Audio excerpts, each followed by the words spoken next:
Bom dia, boa tarde, boa noite aí a todos. Eu sou Giordano Bruno, tenho o prazer de encontrar, de conversar com o professor Wilson Oliveira. Para quem não conhece, o professor Wilson, cardiologista, foi pioneiro na área de avaliação dos estados mentais, dos transtornos de ansiedade e depressão relacionados à doença cardíaca.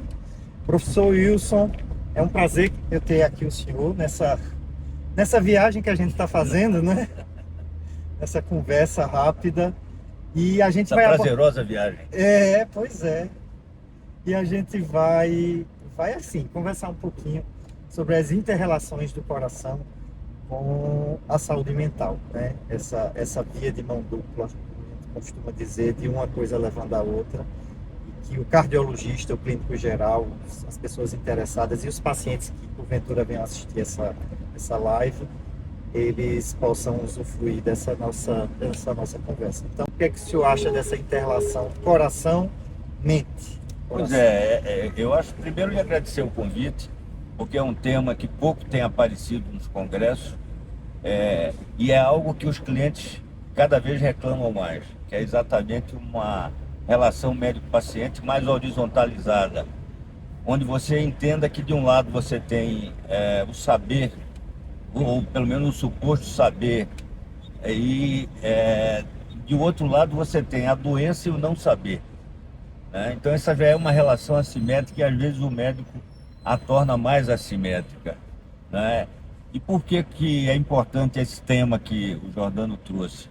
Porque na verdade 25% das pessoas que procuram um cardiologista, o problema não se refere a uma doença orgânica do coração.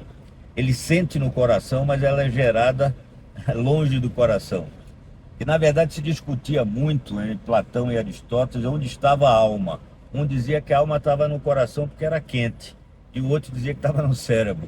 Digamos que vamos entender que essas duas coisas se comunicam e se comunicam muito bem, tanto no sentido de quando você está bem, faz bem ao coração, e vice-versa. Quando você tem uma doença, isso também impacta negativamente no cérebro. Então, na verdade, esse é um assunto que a gente deveria conversar muito mais, cada vez mais.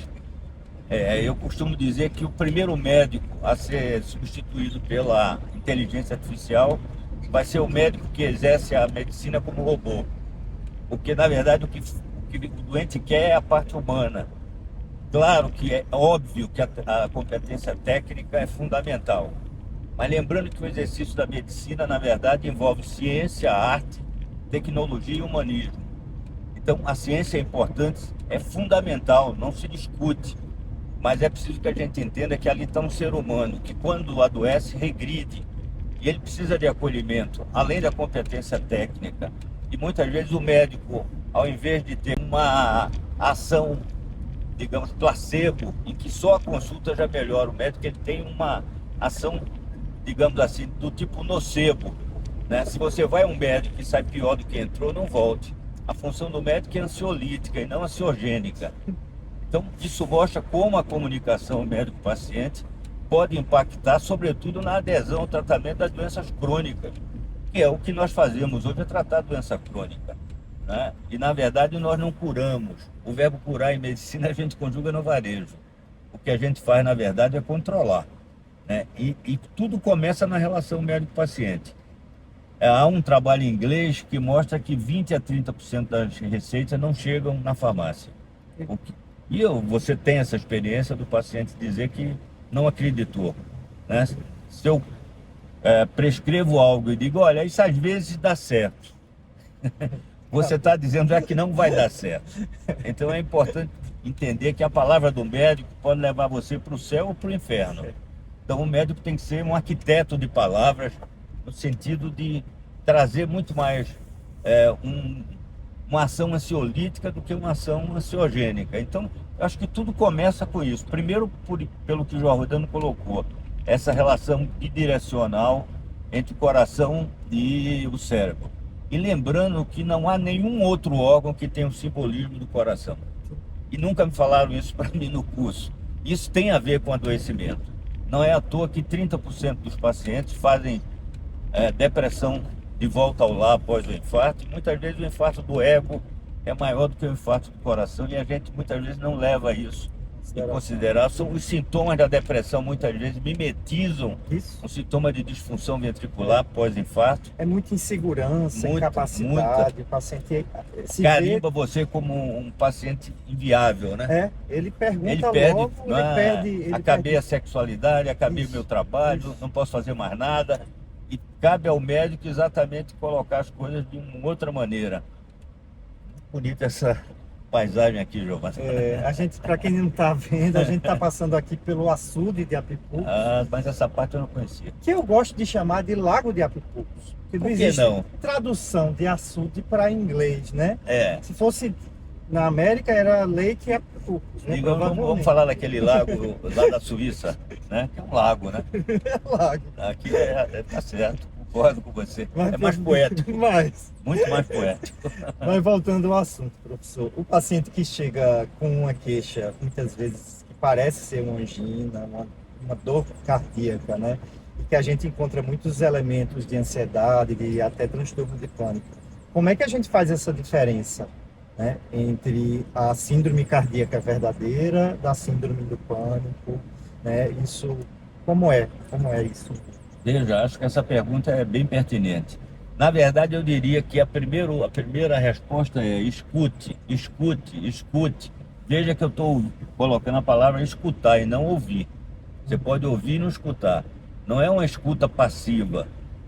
Por exemplo, vou dar o que eu aprendi ao longo desse tempo. O doente que chega para mim, diz que foi atendido 10 vezes na emergência e dizem que ele não tem nada, para mim até prova em contrário, é transtorno do pânico. Isso foi mais comum. O intervalo entre o começo digamos assim, das crises e a procura de ajuda demorava muito mais do que hoje. Você concorda com Sim, isso? sim. Né? Inclusive, Acho que a gente avançou. Eu cito o senhor como pioneiro nessa área, que até então não existia um costume, uma Sim. rotina do cardiologista de colocar isso como uma das hipóteses e enquadrar isso como uma doença, né? Exato. E levar com seriedade Sim. esse diagnóstico. Como você leva o diagnóstico do infarto. É. Porque veja, Jordano, o sofrimento do ataque de pânico é pior do que o infarto. O sofrimento, a sensação do doente de que ele vai morrer. Eu fiz aquele trabalho que eu já te relatei, onde 95% das pessoas lá no Procap, que procuravam a gente no ambulatório e que tinham transtorno do pânico, muitas vezes tinham sendo atendidos na emergência. Veja, isso é muito grave que eu vou falar. Mesmo no hospital escola, essa paciente me falou que foi dito para ela: não procure mais a emergência porque você está tomando o lugar de quem tem doença. Ai, meu Deus. Ou a gente resolve entender que doença emocional deve ser tratada com a mesma seriedade, com a mesma compaixão, com a compassividade, porque esse doente merece, inclusive, uma atenção maior até do que os pacientes com a doença orgânica. Mas não é isso que se faz. A gente não foi treinado para avaliar ou valorizar o que a gente não vê e o que a gente não mede. Não existe ressonância magnética da alma. Então, o que o doente fala para a gente é o que ele pode falar, mas a dor é muito maior do que ele está falando. É indizível. Tudo isso eu aprendi com eles, tanto é que nós fundamos a Ampare, né, como você viu, que é a Associação dos Portadores de Pânico e Amigos do Pânico há 22 anos, porque essa é uma doença democrática. Porque a ideia é assim, isso é de quem não tem o que fazer, vá para o shopping. A pior coisa que você pode fazer para um doente com pânico é mandar ele para o shopping. Porque alguns deles já têm agorafobia e eles não conseguem, num ambiente fechado, né? Eu tive pacientes, um paciente em Olinda, por exemplo, que eu ia atender ele em casa, que aliás é onde eu me sinto mais médico, quando eu faço visita domiciliar, né? Tem um cafezinho. Isso, né? você é tratado como antigamente, né? E esse doente ficava no quarto. Infelizmente depois melhorou. Foi, eu acho que o melhor caso, assim, em termos de resposta que eu tive ao longo desse tempo que eu, digamos assim, acordei para ver como isso era frequente e como isso levava a esse sofrimento. Como conselho, professor, assim, durante a fase de tratamento, mas não como o tratamento em si, eu geralmente aconselho conexão com a natureza.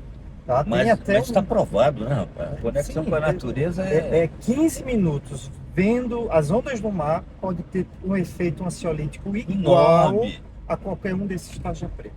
Isso que você falou é fundamental e cada vez se coloca mais isso. Não é achismo mais. Sim, sim. Não é achismo. Trabalho Há pra isso. trabalhos randomizados mostrando isso.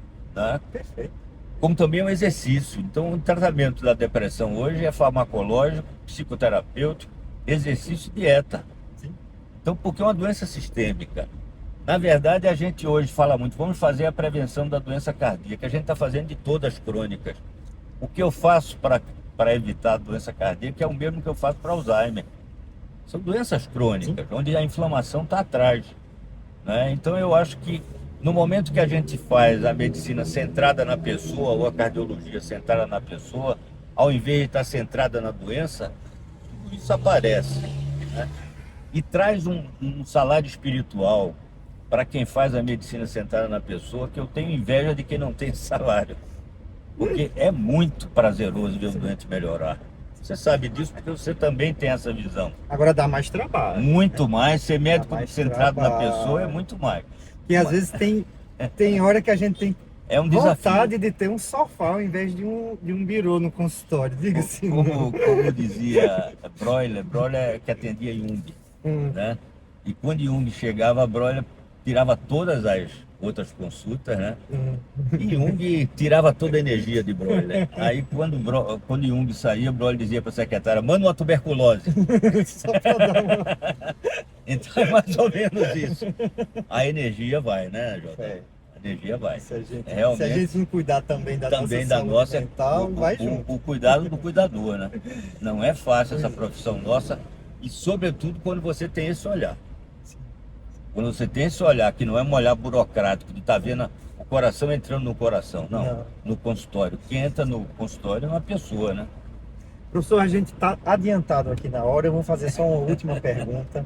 Tá. Até que ponto a gente pode exercer esse papel de terapêutica da saúde mental, prescrevendo, e até que ponto a gente deve encaminhar? Não, eu acho que você aborda uma coisa muito importante. Primeiro, nós não queremos ser psiquiatras.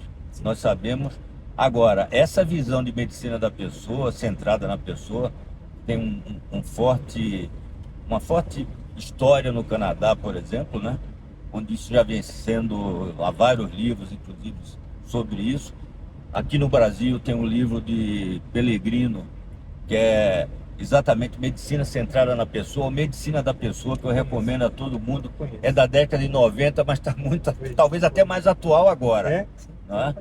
Então eu acho que você tem que saber o seu limite. Chega um momento que eu digo aos doentes, vou tentar te ajudar. Se eu não conseguir, eu peço ajuda para lhe ajudar.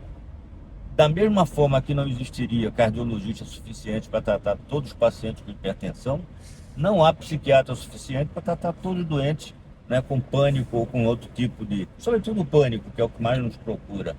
Então eu acho que você pode intervir sim, porque antes de qualquer coisa você é médico.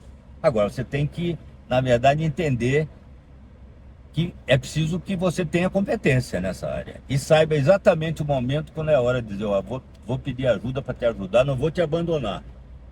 É preciso ter cuidado quando a gente coloca isso, porque ele vai pensar, nem ele quer tratar mais de mim. Não é isso. Você está pedindo ajuda de uma pessoa que tem mais experiência e que aquele caso já foge. Às vezes eu nem inicio o tratamento, viu, Jordano? Eu já digo, olha, eu acho que se eu estivesse no interior, eu tentaria, porque não tinha ninguém, mas aqui eu acho que está na hora de você procurar. Quando chega um caso, por exemplo, que é bem sugestivo de bipolaridade, eu não acho honesto. Sim, sim. Eu concordo. Bipolaridade, transtornos esquizoides, sim, que pode ter. Gente, não é? Acho que... Então é isso, eu acho que em nenhum momento, como eu disse, eu acho que essas coisas se entrelaçam.